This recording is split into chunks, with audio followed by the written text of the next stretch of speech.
This is the plaintiff, Maribel Williamson. She says she paid a vendor fee to sell some of her meditative jewelry at the defendant's pop-up shop, and the event was rained out. When she asked the defendant when the makeup day would be, the guy snapped at her. There would be no makeup day. Huh? She's suing for the $350 she's owed for the vendor fee, babysitting, and transportation.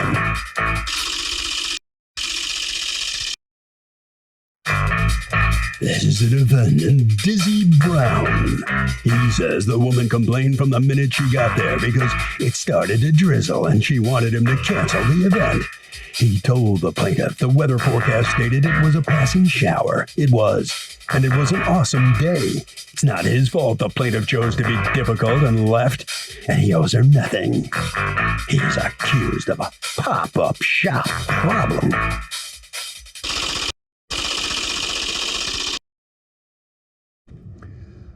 All parties, please raise your right hands. Thank you, Douglas. You're welcome. All right, Ms. Williamson, tell me what happened. What happened is that I was referred to the event by someone we know in common. And what was the event? It was the Juneteenth event. And what's the event? I'm Afro-Latina, so I like to support events that has to do with my people. Now, the actual event, you were going to have what, Mr. Brown? It was a pop-up of vendors. So what? Yes, correct. So exactly what kind of vendors were going to be there? All right. It was a pop-up shop for Juneteenth. It was all different type of businesses selling their products. All right. And where was it going to take place? In Brooklyn, New York. Attached to a bar or a restaurant that's in Brooklyn, New York? Yes. All right. So it was outdoors. Correct. All right. So according to you, he tells you that if it's rained out, there'll be a makeup day. Right. He said if it rained, there will be a follow-up day or whatever the case may be. Okay. So when I was on my way there, after I got off of work, I took a cab there and I saw it started raining. Matter of fact, when I was speaking to him, it started raining and he pushed himself under a tent. So I said, listen, I have things that is going to be compromised by water. Okay. So what were you selling what was your table selling? My table was selling handcrafted crystal accessories and like sage and stuff like that. Okay. So what do you say to him? You know, when I got there, I saw there wasn't any tents outside. I saw people leaving. There was a vendor there that I'm familiar with. I'm not going to bring her into it. That she was kind of annoyed as well because he wasn't providing tents or anything. So I asked him, are you going to move the event into the venue? Because I noticed inside they had outside set up with tents. He was like, oh, no, I'm speaking to whatever. Just sit out in the car. Let's see how it goes. I said, okay, no problem. So I sat out in the taxi, waited it out. The rain started picking up. When I called him back, he didn't pick up. So I went inside to go and get him. But why are you sitting in the taxi as opposed to inside the bar? Because you're also suing for the meter running in the taxi while all this is being discussed. Because it was raining hard. It was raining hard. Okay. And you laughing, you so chinless and ugly. Okay, but do me a favor. So don't worry about him. Don't talk to him and tell me your story. I know he's spineless because then he came to me and he was like, oh, something about being weak and this and this. Excuse me, I just got off of work. I'm not coming over here to waste my time. You know what I'm saying? Like if he would have managed things better as a man, it would have been fine. Like if you would have said, okay, all right, it's raining. We can move over to another time or whatever the case may be. But he was just rude. Very rude. Can I ask you, did other vendors have their own tents? Only two of them. Only two. But I feel like I've been vending for years. And events that I do, the hostess always have, okay, if it's going to rain, I have tents. Well, let's be fair. It's a pop-up. And I looked at the contract. You paid $125 to be at that event. That's how you make your money, Mr. Brown. You charge each of the vendors like an entrance fee, I guess. And then they set up. And then it was very clear what he was providing, which was just a table. Masks are mandatory, $125 vendor fee, $50 deposit to hold your spot. 2 chairs and a 6-foot table will be provided. It never says there that he'll provide a tent for you or that the event is tented or anything like that. Now, according to you, it's raining and you end up leaving. Did anybody else leave? Yes, other vendors left. Yes, it was raining a lot. How many vendors left? Because he That has I know of, one, because I'm familiar with her. Okay. And I saw somebody else leave too. So you're saying 2 other vendors left besides you. Can you prove what you're saying? Do you have affidavits from them? I don't know. Affidavits from them saying it was so much rain it couldn't go on? The weather forecast should have been, it should speak for itself. Except for it doesn't, because something could be a passing shower. So let me hear from Mr. Brown on this topic. All right. So the setup time was at 4 p.m. The event was from 5 to 9. She got there maybe about 5:45, 6 o'clock. 5? When she I got came that there, 4:30. What are you talking about? Okay. Did you just call him what I think you just called him? Yeah, she did. Okay. And I Don't do understand that. slow. This isn't a sporting arena. It's a court of law. Like I said, the setup time was at 4 p.m. The event started at 5 p.m. It was 5 to 9. She got there extremely late. And when she got there, the first thing she started doing was complaining about how tired she was and how she worked both her jobs. And she complained about the rain. I let her know if it rains, I would have another rain date. And she insisted she was too tired. She had a long day today and stuff like that. And I said, if you're running a business, like you had to, be able to hustle. But she really, Okay, she really didn't want to do that. if you think I'm going to buy that she left because she was too tired, you're out of your mind. She paid a babysitter, she paid a taxi, and she brought her stuff. That's not why she wanted her money back. She wanted her money back because she felt that the rain was too much. So I will hear you talk to me, not about how weak she is. Okay, did you tell her she was weak? Yes. Nah, I would never say that to no woman. Well, you're implying it now. You're implying it now in your testimony.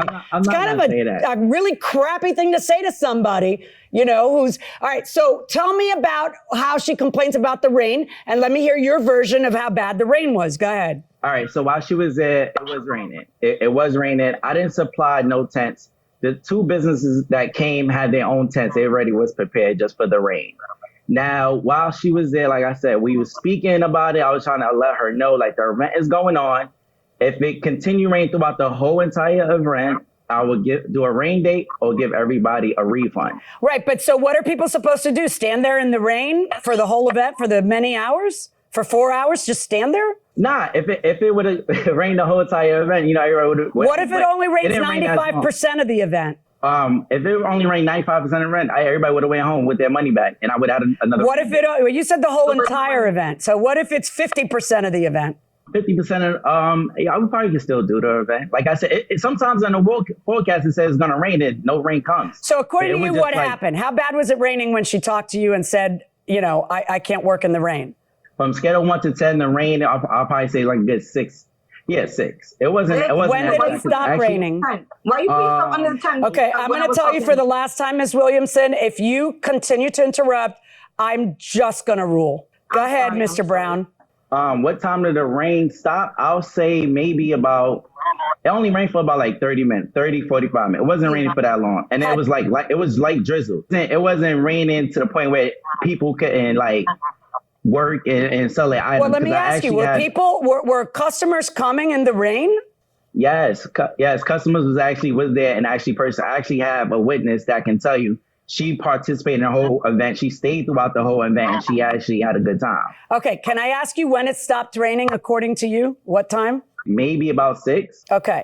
Do you have any pictures of the event? Yes. That's from his past events. He's lying to you, Your Honor. No. Don't say that. Yes, he is. Nah, that's not from past. That's not from past events. This is Juneteenth event. Stop lying. This was Juneteenth. As you can see, that's one of the businesses right there. She can tell you. Don't lie like that. That's one of the businesses right there. That's one of the witnesses. That's the 2 tents. That's the tents right there. Let me hear from your witness. Can I get you to raise your right hand, please? Sure. You solemnly swear to tell the truth, the whole truth, and nothing but the truth, so help you God. I do. Thank you, Your Honor. What's your name, ma'am? Hi, Vanessa Lino. Okay. And what is your relationship with Mr. Brown? I do pop-up shops with him. Okay. Are you socially friends? Just really business. Okay. So were you there that day? Yes, I was. How bad was it raining? It did start to rain. I want to say for about 20, 30 minutes. And he asked us to just try to see and wait it out if it was going to pass. And if it didn't pass, that we would have a rain date. Okay. And he would refund our money. Okay.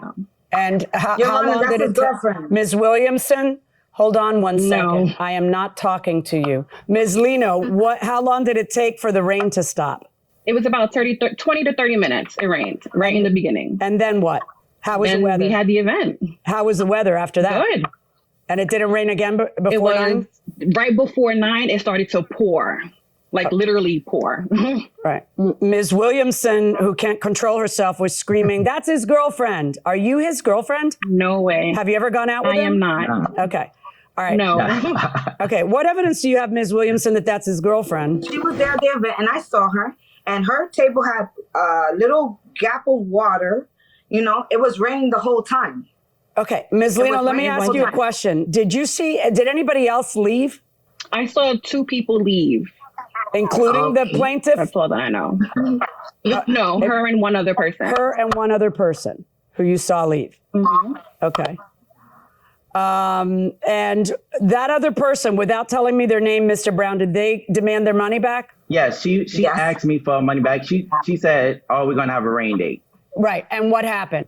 I let her know the exact. I told every single business the exact same thing. If it's continue rain throughout the whole entire night, I give you guys a rain date. She insisted. She wanted to leave, and I'm not gonna hold her back. So she Right. left So out did you too. give that lady back? Did you give that person we're talking about back their $125? No. Who drafted this contract? You did? Yes, I did. If it rain, we will have a rain date. You could draft it a little better than that. If it rain, we will have a rain date. That doesn't, if it rains for 95% of the time, for 50% of the time, for throughout the entire event, if it rain, we will have a rain date is a pretty broad sentence, Yeah. Vendor credit transfer to another event may be event. Did you give the other person who left a vendor credit transfer because they didn't have a fight with you? No, I didn't. She haven't contacted me back, but this was not the first time I worked with her before too. Can I say something for the record too? Sure. The witness is not my girlfriend. I don't know how she found, why would she say she met my girlfriend before? She was just another business that was participating in my pop-up shop. Stay to the facts, okay? Stay to the fact. I feel Well, that's kind of what's the okay. fact? We're done. I've had it. You have now cursed at least 6 times in Spanish during this trial. I have asked you repeatedly to control yourself. You have not controlled yourself. And you know what that does? That tells me how reasonable you are as a person. You need to change your contract. And that contract should really read, if the event is canceled for rain. That way, all of the discretion is on your part. Okay. But that event took place. You've done nothing but hurl accusations that that's his girlfriend, that's from another. You're just making stuff up. I'm ruling in this case in favor of the defendant. No refunds. Thank you. I appreciate that. So the plaintiff's conduct cost her here in court. She does not prevail. The defendant prevails. Ms. Williamson, what do you think about what the judge just said to you about your language, your attitude? She helped someone what I think about is that she helped someone that's swindling people, okay, to prevail. And that's not okay. And this, people work hard for their money. And that was not okay. I was not the only one that left. He's a horrible person, especially doing it on Juneteenth. Stand on what you're trying to represent. That's how I feel about it. And he's a disgusting, ugly-looking individual. That's how I feel. All right. Well, I don't think you get it. Your attitude didn't help you at all. That really hurt you. Mr. Brown, how do you feel about the outcome? I assume you feel pretty good right now, right? Yeah, I'm good like great. She has to understand how to run her business. She's just bad for business. I would never work with her ever again. She was nasty. She kept mentioning about this young lady being my girlfriend, and I only know her through business. And I think she actually attracted to me. That's the reason why she keeps calling me these names and talking about, I have a girlfriend. Okay. Well, listen, you prevailed in this. Good luck to you. Okay. Obviously, you're in the right. Thank you. I appreciate it. I'm going to celebrate tonight. Thank you. Thank you. I appreciate it. All right. Go have a party. He's going to have a party. Good luck. Okay. Harvey? Okay, Doug, so this is kind of an act of God case where somebody says, look, the whole purpose of the contract is frustrated because of Mother Nature. Well, if there was a hurricane, or if there was a monsoon, or just a steady downpour that made it impossible to conduct business at a flea market, then maybe there would be a case. But you have to look at the weather. And here it was drizzling for a few minutes, maybe even 20 minutes. But as long as the event could go on, as long as the purpose of the contract wasn't frustrated, the plaintiff is simply out of luck and does not deserve a refund. What is something that should be taught in school but isn't?